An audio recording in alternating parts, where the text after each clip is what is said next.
German customs agents have carried out raids against a network suspected of breaking sanctions imposed on Russia over the invasion of Ukraine. Five suspects were arrested.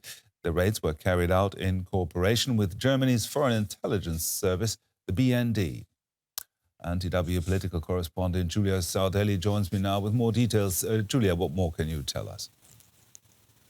Yes, so as you said, we have seen that 5 suspects were arrested. One of them, a dual German-Russian citizen, was the sole shareholder and managing director of a trading company based in the northern German city of Lübeck. Now, the suspects have allegedly, through this company, procured goods to send to Russian industry and export to Russia, going against EU sanctions. Now, according to the investigations, up to 16,000 deliveries were carried out since the start of Russia's invasion of Ukraine in 2022 and since the introduction of sanctions against Russia. And the value of these deliveries is at least of 30 million euros. And we know that on the Russian side, according to the investigation, Russian government agencies were managing this procurement network,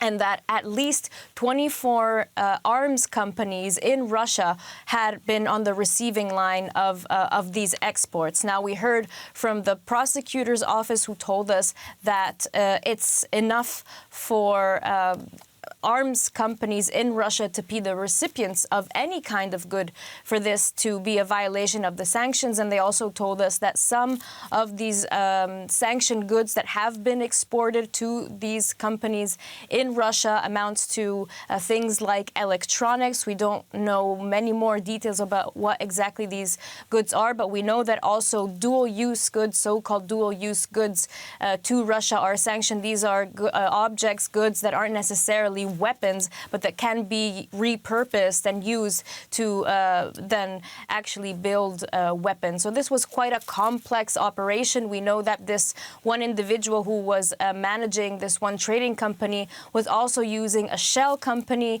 to do these transactions, had set up fake customers inside and outside of the European Union, that there was then another fake company in Russia that was operating in terms of receiving these goods. So quite a complex operation here that was found out and hopefully dismantled by German authorities.